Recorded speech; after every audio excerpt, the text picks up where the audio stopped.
आसमान और जमीन के मालिक, हमारे आसमानी बाप, आपके भक्तों ने, आपके आराधना करने वालों ने रूह और सच्चाई से आपकी स्तुति करी है। खुदावन इनको अपनी रूह से भर देना, खुदावन इनको छूना सबको, आपका सामर्थ्य हाथ, आपका बरकतों का हाथ, आपका चंगाई का हाथ इन सब पर पड़े। खुदावन आज के कलाम पर आपकी बरकत हो, इनके दिल और दिमाग को आप खोल देना ताकि आपके कलाम पर ये मन कर सके और खुदावन आपकी अगुवाई में आपके पीछे चलने वाले बन सके।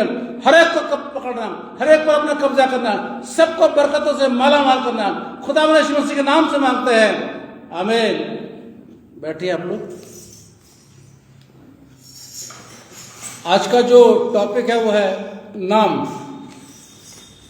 और मुख्य पद आपको मिलेगा सब उपदेशक, उसका पहला बाब आयत 14। सब उपदेशक पहला बाब आयत 14 पढ़िए अगर किसी को मिल जाए तो।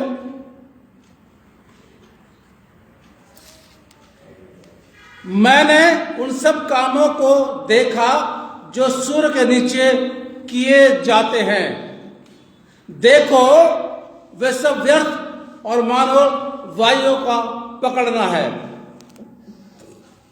ये सुलेमान कह रहा है, इसके बारे में बात करेंगे अभी। सब कुछ बेकार ऐसा लगता है जैसे वायु को पकड़ रहे हैं, हवा को पकड़ रहे हैं, यानी वो दुनिया की हर चीज को बेकार बता रहा है। अब क्यों बता रहा है उसका रीजन तो बहुत लंबा हो जाएगा, आप सब भी जानते हैं, लेकिन वो दुनिया में जो चीजें हैं जो जमीन के ऊपर है उन सबको वो कहता है व्यर्थ व्यर्थ व्यर्थ व्यर्थ, यानी बेकार बेकार बेकार। मैंने इतना सब कुछ करने के बाद जब दुनिया में देखा तो सब कुछ व्यर्थ। सवाल यह है, हम किस बात से संतुष्ट होते हैं, किस बात से हमको तसल्ली मिलती है, किस काम से हमको गहरी नींद आती है, कौन से बातों से हमें कोई चिंता नहीं होती। सवाल ये होता है। अब ये आपके अलग अलग जवाब होंगे कि आप लोग को चिंता होती है या नहीं होती है, और किस बात से चिंता होती है, अच्छी नींद आती है नहीं आती है, या रात भर करवटें बदलते रहते हैं, सोचते रहते हैं। ये आप लोग मुझसे ज़्यादा जानते हैं अपने बारे में। मैं अपने बारे में जानता हूं कि मुझे नींद आती है या नहीं आती है। खैर, ये हमारा और आपका तजुर्बा है।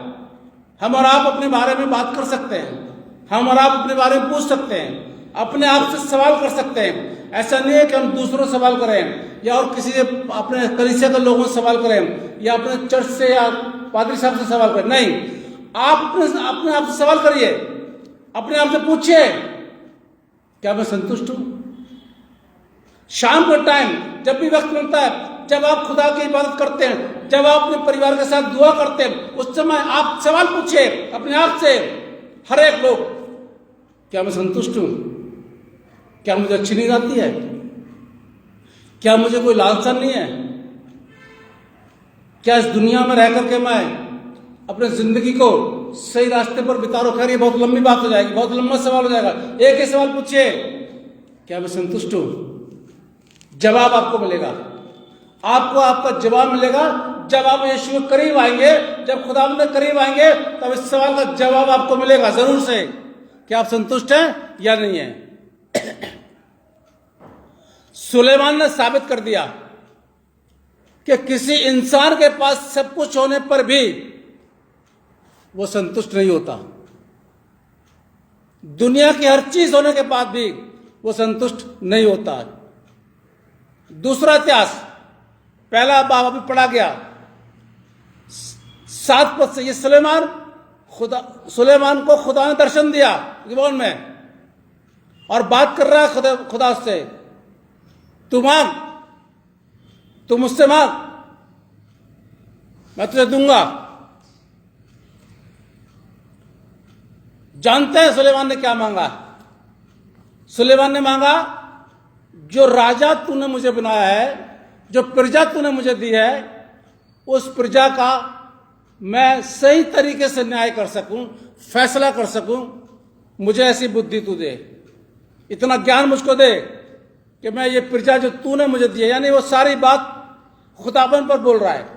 वो ये नहीं कह रहा कि मैं अपनी ताकत से ये इलेक्शन लड़ करके, चुनाव लड़ करके मैं राजा बनाऊं, नहीं, वो सीधी बात खुदा से कर रहा है।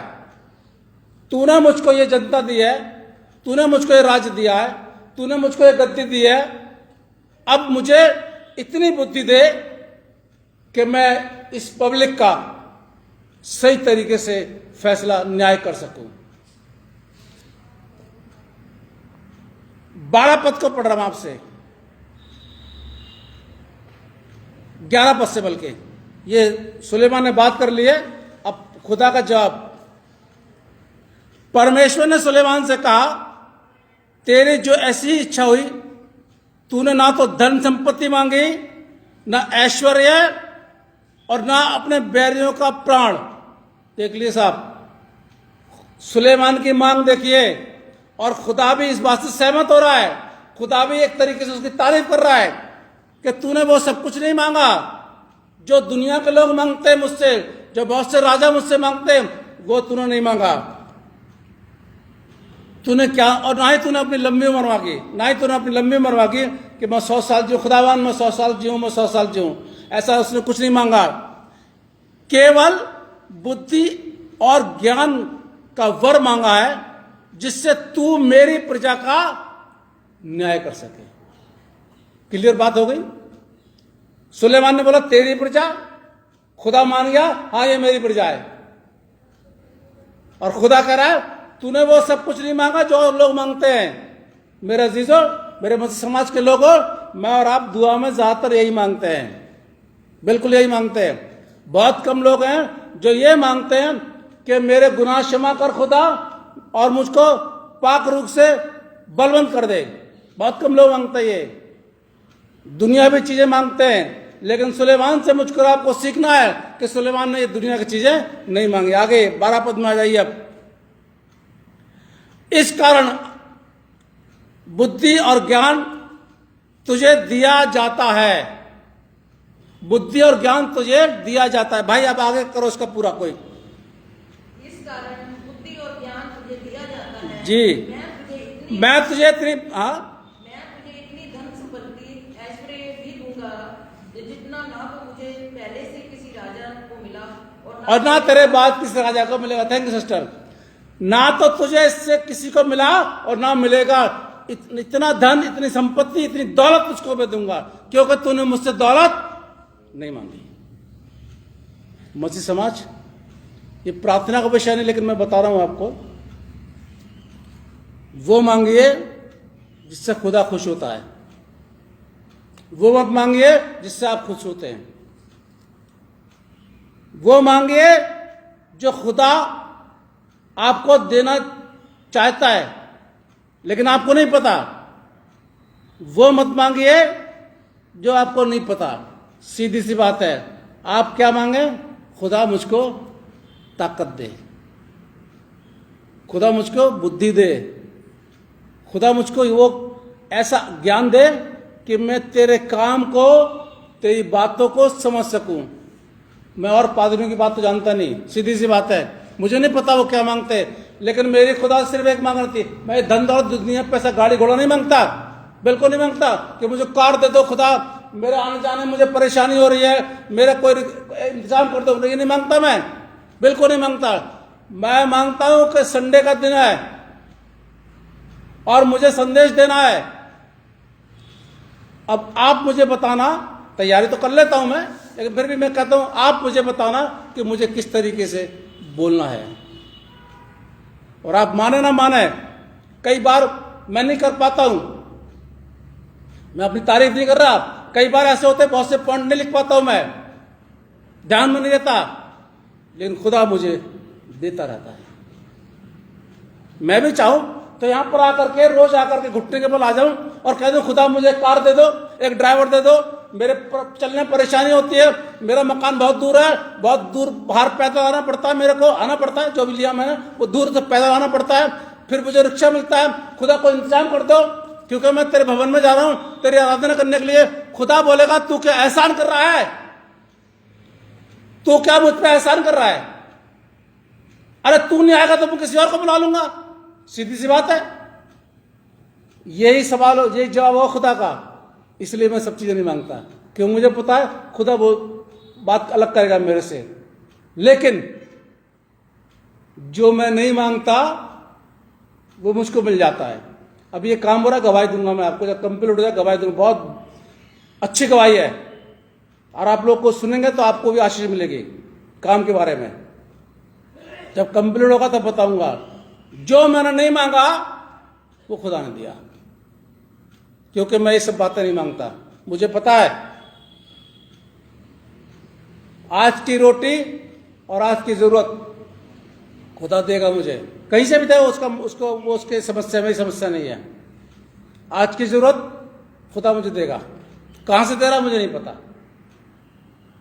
मैं आज पर विश्वास करता हूं, बस आज पर, क्योंकि आज का जीवन है मेरे पास। मैंने बताया ना, मैं और पास्टरों के बारे में नहीं जानता, आपके बारे में जानता। मुझको आज का दिन मिला है, बस आज के बारे में बात करता हूं सीधा। आज मुझे ये चाहिए, आज मेरे साथ ऐसा होना चाहिए। और जानते हैं आप, खुदा देता है, खुदा देता है। जैसे सुलेमान को दिया। सुलेमान ने दुनिया के ऐश्वर्य नहीं मांगे, उसने सिर्फ मांगा तेरी प्रजा, जो तूने प्रजा दी है उसका मुझे न्याय करना है, मैं बुद्धि से कर सकूं। खुदा खुश हो गया, यह तुझे मिल रही है, लेकिन तूने धन दौलत नहीं मांगी। तुझे इतनी दूंगा कि इससे पहले ना तो किसी को मिली और ना मिलेगी। और वाकई में सुलेमान से ज्यादा अमीर कोई नहीं हुआ, बिल्कुल नहीं हुआ। इतनी दौलत थी उसके पास, लेकिन फिर भी संतुष्टि नहीं मिली उसको।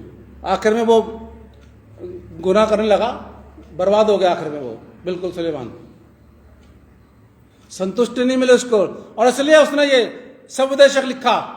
जब ओल्ड एज में आ गया तब उसने लिखा ये उपदेशक के रूप में। वो कहता है मैं उपदेशक, यरूशलेम का राजा, सब कुछ मेरे पास था, लेकिन फिर भी मुझे संतुष्टि नहीं मिली। और उसको मिल गया पहला राजा 10 अध्याय 23 पद, अगर आपको मिल जाए तो पढ़िएगा। पहला राजा 10 पद 23 पढ़िए, 23 और 24 दोनों पढ़िए।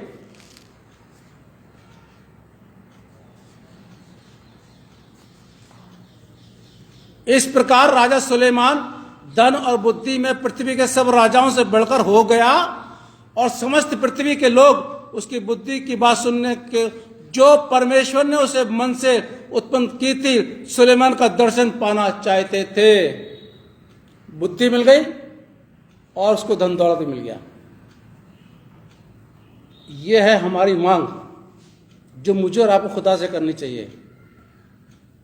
यह मांग तो नहीं है यीशु के नाम से ये ऐसा हो जाए, करिए, लेकिन ये मांगिए, दुआ करें तो वो मांगिए जो खुदा को पसंद है। आगे चलते हैं। मैंने बताया सुलेमान संतुष्ट नहीं हुआ। आ जाइए सबदेशक में, आ जाइए जरा, पहला बाब, सबदेशक पहला बाब निकालिए।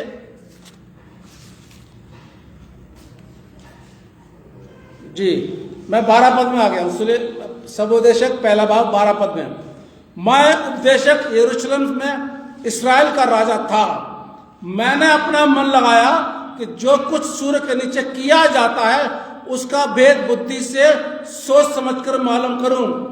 अब ये बड़े दुख का काम है जो परमेश्वर ने मनुष्य के लिए ठहराया कि वे उसमें लगे रहें। आज यही हो रहा है। आज दुनिया इन्हीं कामों में लगी हुई है।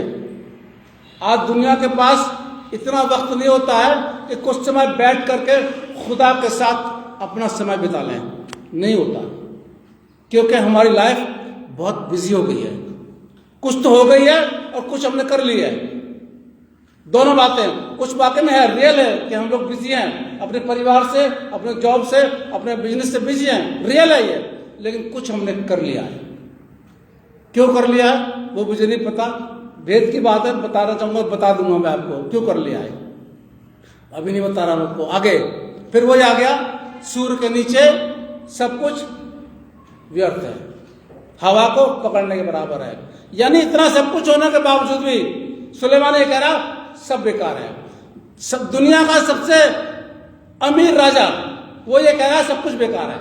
बताइए साहब, खुदा ने सब कुछ दिया, इतना दिया कि उससे पहले किसी को नहीं मिला, उसके बाद किसी को नहीं मिलेगा। वो बंदा ये कह रहा है सब कुछ बेकार है, व्यर्थ है, बाइयों को पकड़ना है। हमारे पास तो दौलत है भी नहीं सुलेमानी की तरह, और हो भी नहीं पाएगी। सीधी सी बात, हो भी नहीं पाएगी। क्यों झूठ बोले, हो भी नहीं पाएगी। क्या आज जो आपके पास है, चाहे वो दौलत हो चाहे कोई हो, आप संतुष्ट हैं? अब मैं तो हाँ नहीं बुलवाऊंगा, तो आपकी मर्जी है। ये सवाल है। सुलेमान संतुष्ट नहीं हुआ साहब। सुलेमान अपनी दौलत पाकर के संतुष्ट नहीं हुआ। अब ये मेरे और आपके ऊपर डिपेंड करता है, क्या मेरे पास जो आज है उससे मैं संतुष्ट हूं? क्या मैं और आगे बढ़ना तो नहीं चाहता? ठीक है, खुदा तूने दिया, अच्छी बात है, बस इसी में बहुत है। क्या कभी फुल स्टॉप लगाया हमने अपनी मांगों पर? फुल स्टॉप हम लोग समझते ना है, जब कोई बात करता है आगे फुल स्टॉप आ जाता है। क्या हमने अपनी मांगों पर, अपनी लालसाओं पर फुल स्टॉप लगाया? शायद लगाया भी और शायद नहीं भी लगाया। हमारी अभी भी मांग, दुनिया भी मांग पूरी है। एक किस्सा याद आ गया मुझे, शायद 92 इयर्स की ओल्ड लेडी थी, चल फिर नहीं पाती थी। बस उसके बच्चे क्या करते थे, कुर्सी पर बाहर बैठा दिया करते थे। उनकी कुछ बन रहा था तो कुछ ईंटें रखी हुई थी, शायद मैंने एक बार बताया हुई था, कुछ ईंटें रखी थी। एक लड़का आया, बोला दादी हाँ, मैं एक ईंट ले जाऊं। नहीं, बिल्कुल नहीं, रख इसको अंदर, रख। नहीं, अपने अंदर से किसी को बुलाया, ये इसको रखो, रखो, ले जाता है ये चीजें आगे बढ़ा दो ताकि इधर कोई आए ना। 92 इयर्स ओल्ड, वो कह रही है कि कुछ आगे बढ़ा दो ताकि कोई आए ना। उसके बाद क्या हुआ, 2 दिन के बाद चली गई। क्या हुआ, उतनी ईंटों पर भी और उतनी उम्र के बाद भी संतुष्ट नहीं हो रही है वो। आप देख लीजिए, 90 साल के बाद कितनी जिंदगी मिलती है? 2-4 दिन की, 10 साल की और मिल जाएगी शायद, लगा के इंजेक्शन, और क्या है। वो संतुष्ट नहीं हो रही है। यहां पर ये रख दो ताकि ये लड़का इधर ना आ सके। सुलेमान कह रहा बेकार, सब कुछ बेकार। लेकिन एक है जो बेकार नहीं है, वो भी आगे बात करूंगा मैं उसकी। अब आऊंगा पॉइंट पर। सुलेमान ने साबित कर दिया कि दुनिया की सारी दौलत प्राप्त करने के बाद भी इंसान संतुष्ट नहीं हो सकता। पतरस ने साबित क्या किया?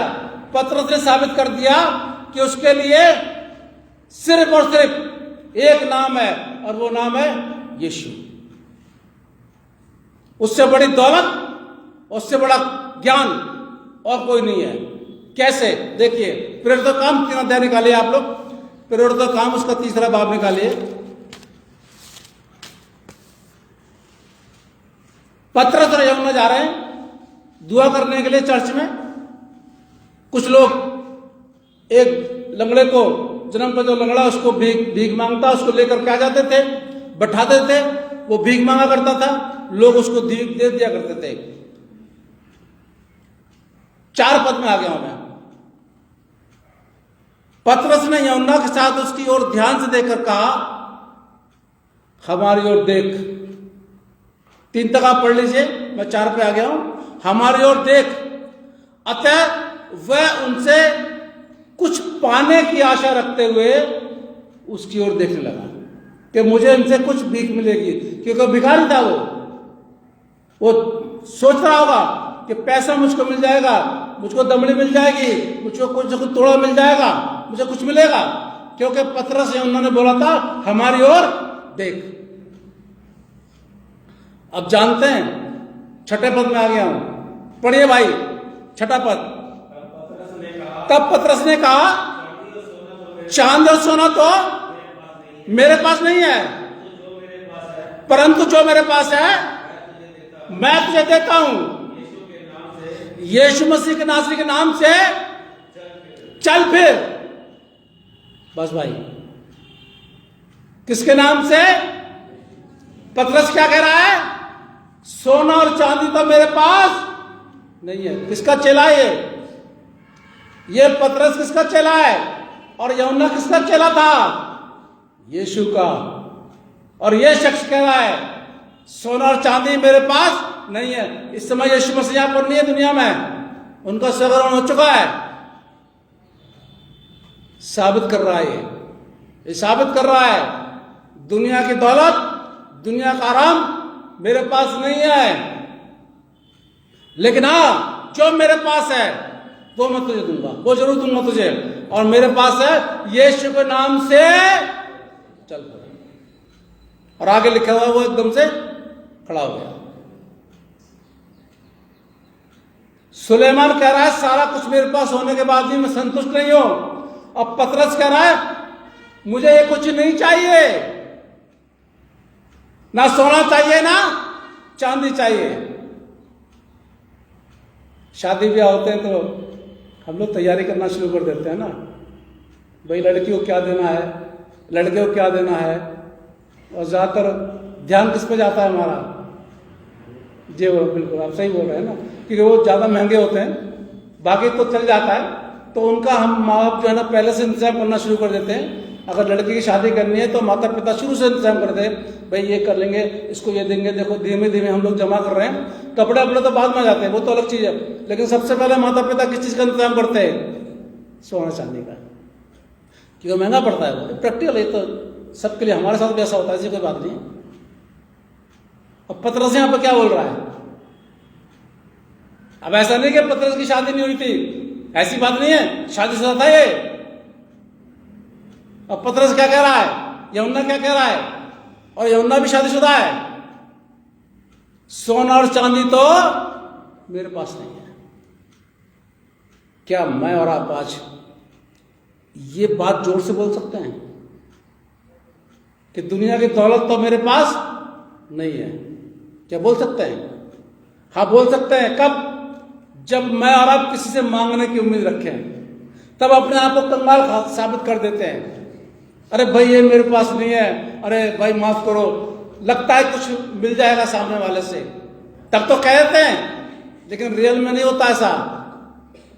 इनके पास सचमुच नहीं था, इनके पास वो नाम था जो सबसे बड़ा है। इन्होंने साबित कर दिया। महासभा में भी जब ये लोग गए, 13 और 19 पद में लिखा हुआ है, इसी में 4 पे आई हूं, और आगे 4:12 में इसने क्लियर कर दिया कि आसमान से नीचे और जमीन के ऊपर कोई दूसरा नाम नहीं है जिसके द्वारा उद्धार हो। और फिर याद आता है महासभा में, क्यों? क्योंकि इन्होंने आश्चर्य क्रम किया था, वो जन्म के लकड़े को चंगा किया था। तो यीशु के जो विरोधी थे उनको अरेस्ट करके महासभा में लेके जाते हैं। वो उनसे बोलते हैं तुमने ऐसा क्यों किया, ऐसा तुम्हें नहीं करना चाहिए। मैं आ गया हूं 13 उसमें 18-19 पद में आ गया मैं। तब उन्होंने बुलाया और चेतावनी देकर कहा यीशु के नाम से कुछ भी ना बोलना और ना सिखाना। हो गया विरोध। वहां यीशु के नाम से सब कुछ हो रहा है और यहाँ यीशु के नाम का विरोध कर रहे हैं। देख वो चंगा हो गया, अब यीशु के नाम से कुछ मत बोलना, क्योंकि ये वो काम नहीं कर पा रहे थे। मैं बताऊंगा इनके आगे मैसेज है, मेरे सरमन तैयार है विरोधियों के। ये वो काम नहीं कर पा रहे थे जो यीशु काम कर रहा था, जो यीशु का नाम काम हो रहा था। क्या बोल रहे हैं? यीशु के नाम से, इस नाम से तुम्हें कुछ नहीं बोलना। आगे 19 पद में, परंतु पतरस और यूहन्ना ने उनको उत्तर दिया तुम ये न्याय करो, क्या यह परमेश्वर के निकट भला है कि हम परमेश्वर की बात से बढ़कर तुम्हारी बात माने? न्याय करो, फैसला करो। खुदा की बात से बढ़कर यह है कि तुम्हारी बात माने। हमें खुदा ने नियुक्त किया है, हमें खुदा ने सेवा का मौका दिया, हमें खुदा ने बोला तुम ऐसे काम करो, हम उसकी बात माने कि तुम्हारी बात माने। हम ऐसा नहीं हो सकता। आगे लिखा है ये तो हमसे हो नहीं सकता कि जो हमने सुना है देखा वो हम ना बोले।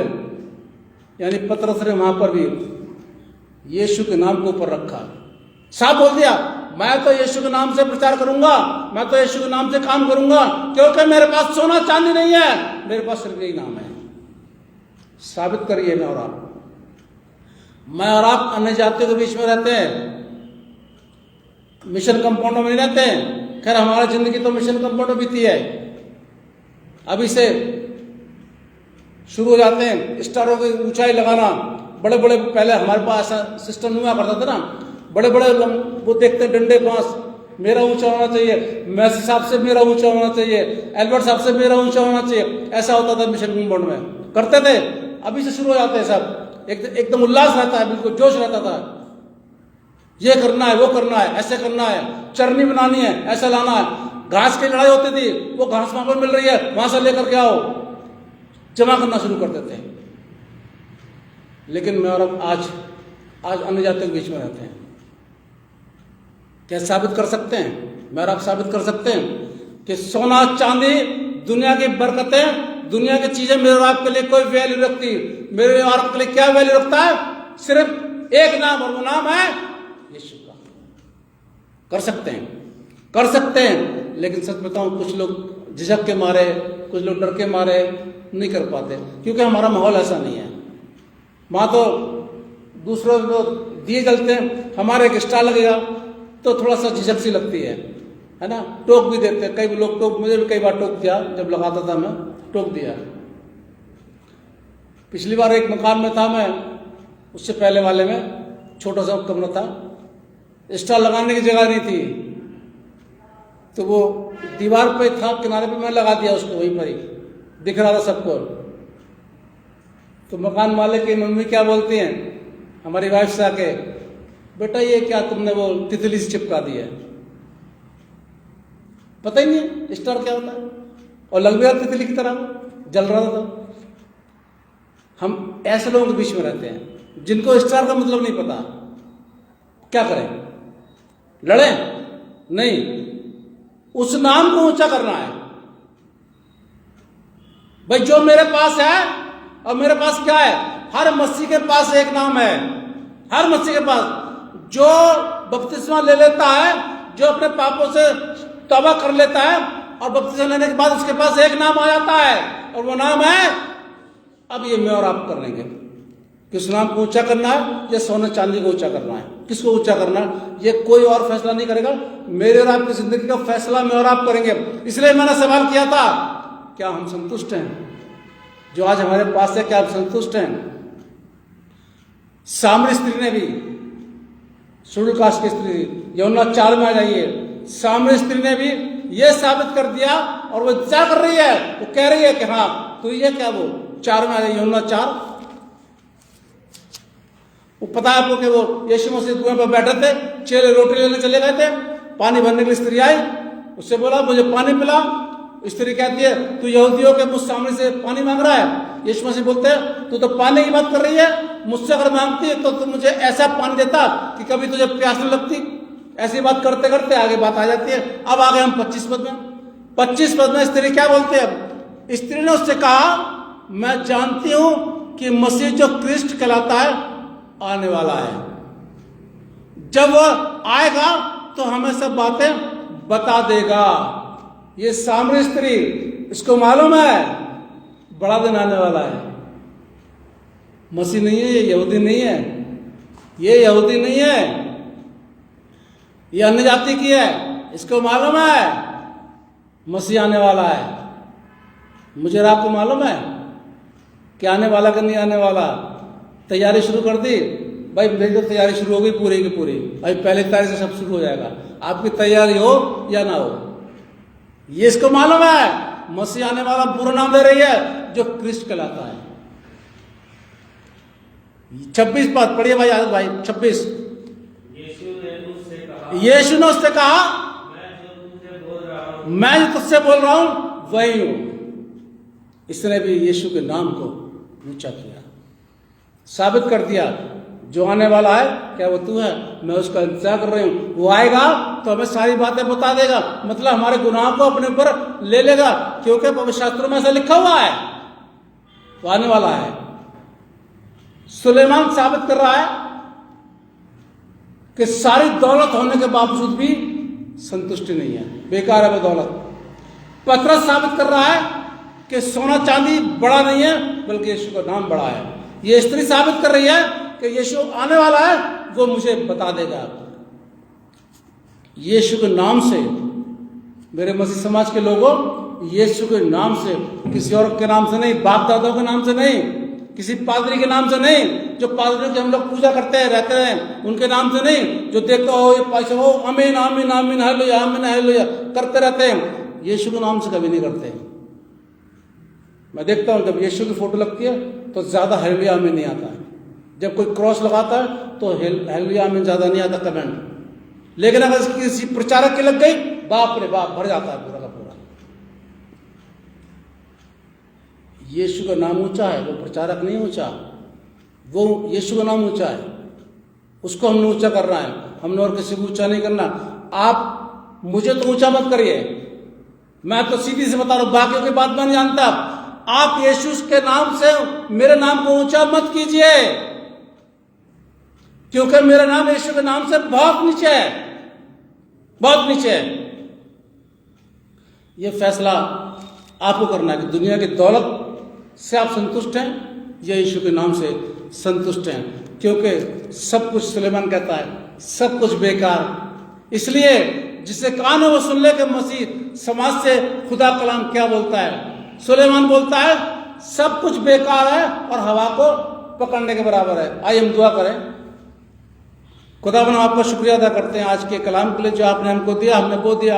हम चाहते कि बढ़े, लेकिन इसमें हमारी मर्जी नहीं बल्कि आपकी मर्जी पूरी हो। इस कलाम पर जितनों ने सुना बरकत देना, खुदा यीशु मसीह के नाम से मांगते हैं, आमीन।